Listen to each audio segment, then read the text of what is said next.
ठीक है इसका कचरी भी खिला के कहना करना। धीरे बोलो सुन लेंगे। अरे सुन लेंगे तो सुन लेने देना। हम लोग डरते हैं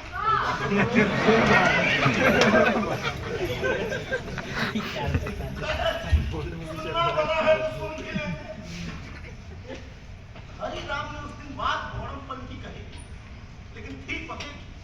ये आत्मा चाहे ना प्रवेश करे, लेकिन इस गिरजा के अंदर से दूसरी गिरजा जरूर निकलती चली आ रही है। कहाँ से सीखी है? यहाँ से ये छोटी बहू से कहाँ देखी है? हर गई किशन उस्ताद के चेहरे पर देखी है रेखाएं। ये गिरजा का माथा, नाक, पाँव, ये तो बिल्कुल अपने मामा के ऊपर गई।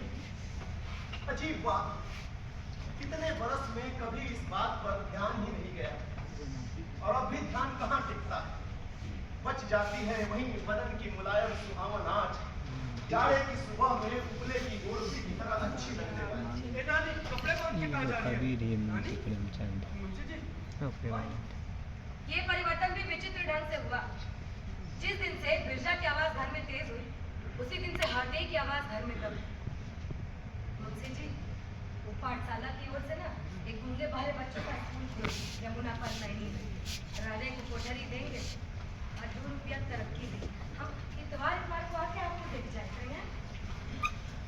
हमको तो ना बेटी चाहिए, ना भाई, ना नाती। आप बस बने रहिए। दौड़ने के लोग उन्हें काहे जा रही हो? पहुंच जाओ मैं नानी। राघो राम का हले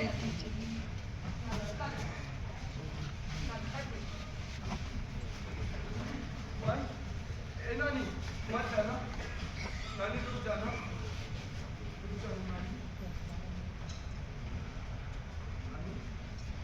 नानी मत जा, जी माई, ए नानी रुक जाना, नानी रुक जाना, रुक जाना नानी, नानी रुक जाना। उस दिन के बाद हरदी जब भी वापस आती, जमुना किनारे की ताजी लौकी और मौसमी सब्जी अपने साथ लाती थी।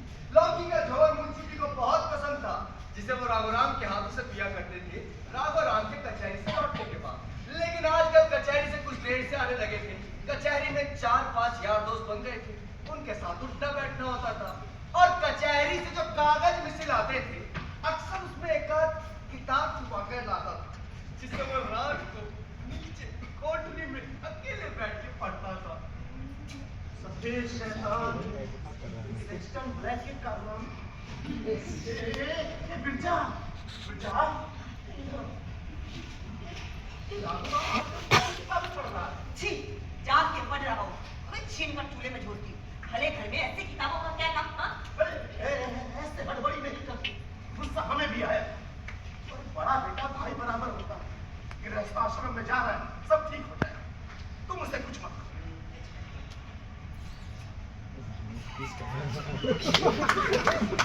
बेटा, ये इधर भर की किताब पढ़कर के ना खून पानी हो जाता है। अपने लिए एक टिकिया मलाई का बांध लेना रोज, और शाम को आते वक्त दे देना। पैसा ज्यादा हो गया है तो भंडारा बुलाए लो ना। एक तो लड़का गंदी गंदी बात सीखता है, ऊपर तुमसे पैसे दे दी जा बेटा मलाई खाओ। ये तो मलाई खाना बाकी है। रोज 5 किताब की कंपनी में किसके देते हो? बादाम पिस्ता कहाँ से आया? बादाम पिस्ता, अरे बोलोगी कहाँ से आया? आया वही तो पूछ रहे कि आया कहाँ से, बोलोगी? किशन मामा के यहाँ से आया था। किशन मामा, क्या जरूरत थी उनके यहाँ से मेवा लेने की? किसने कहा? अरे हम कोई भिखमंगे हैं जो लड़के के लिए मेवा की भीख मांगेंगे? घर में होगा तो दूध मलाई खिला करके सोने से रात कर रखेंगे, तो सूखा चमेला खिलाएंगे। उनका मेवा खिला करके नहीं पाला है। होते कौन है वो? हाँ, कौन होते हो? बात नहीं करो, वो भी कोई होते हैं। सारी दुनिया में ढिढोरा पीटते हैं कि चांद का टुकड़ा निकला है बिरादरी। अब हमने तो घर छोड़ा, बिरादरी छोड़ी, पर लड़के को तो सारी जिंदगी इन्हीं लोगों में बितानी। जब बीमार पड़े हैं, कमजोर हो गए हैं, जब तक गुस्सा होते रहते बोले, पर बिना बात के लड़के के जान खटाना ना करो तुम। जान तो जान का बात, ले जाओ, जाओ, प्रिया को ले जाओ, राघव को ले जाओ, सबको ले जाओ यहाँ से। ए बजरंग स्वामी,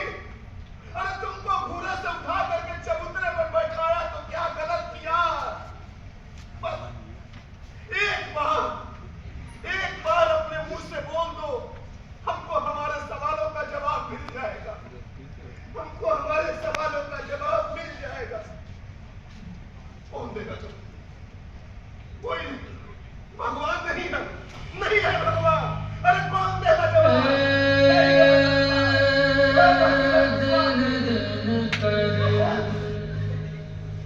उमरिया बीत जाई लेकिन मुंशी की कैसी हालत होनी चाहिए वो सारे भी करना चाहते।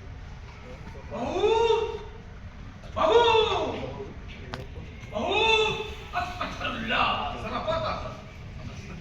औरत जात से सीधे मुंह बात करना हमें जेब नहीं देता, लेकिन मुंशी ऊपर पड़ा है, बीच में तुम्हारा चौका है, हम ऊपर नहीं जा सकते। मिशन की करतूत तुम्हें नहीं मालूम है, लेकिन हमारे सामने बिल्कुल पाया है। तुम्हें लगा कि तुमने अफीम खाने की धमकी दी और वो मान गया। नहीं, तुमने सबके सामने उसे राज खोलने शुरू किए, वो डर गया। लेकिन बिरादरी में वो राघोराम का सरगना बनना चाहता है और मुंशी से अदावत रखता है। उसने मुस्तफा पहलवान को पटाया कि गवाही दे और मुंशी को थाना कचहरी में फंसा दिया। मोहल्ले का पत्ता खड़कता है, कोई साथ क्या मैंने बाभन बनिया हूं न लाला लूली, मैं हूं असल पठान। मैंने बिशरवा को बुलाकर कह दिया इस मुस्तफा साले को तो हम छोड़ कर हुआ और इस अहमदाबाद का 800 पठान तुम्हारे बाल बच्चों तक को नाबूद कर देगा अगर अपनी हरकत से बात नहीं है तो। खबरदार! बिशरवा बड़े खासा हथियाराम का बेटी हमारे सामने आंख नहीं उठा सका। बहू मुंशी, मैं कब तक जनान खाने में खड़ा रहेगा? इधर से तेरा चौका छू जाता है, किसी दिन खेत की तरफ से कमंद लगाकर खिड़की से आएंगे। जरा बाहर आकर मर्द पठान से रूबरू बातें कर तेरा दिमाग औरतों के बीच में पड़ा, औरतों की तरह कुछ लिहाज करता रहा। जल्दी ठीक होकर आना टाल पर ताश पत्ता खेलेंगे, नहीं तो बेटा अगली रामलीला में तुझे सीता मैया ने बुलाया तो मैं वो दर्जी क्या विद्या था इसलिए देर हो गई। मुंशी जी उठिए उठिए उठिए उठिए। वो परीक्षा के 51 रुपए मिले थे ना, तो मैंने ना उससे ना आपके लिए नया कोट बनवाया है। आपका पुराना कोट तो फट गया कचहरी वाला, तो दर्जी बोला एक बार बना के देखने, झोल झाल होगा, ठीक कर देगा। अरे वाह मुंशी जी, क्या हुआ? मुंशी जी, बेटा एक तन की लड़ी दूजे में समा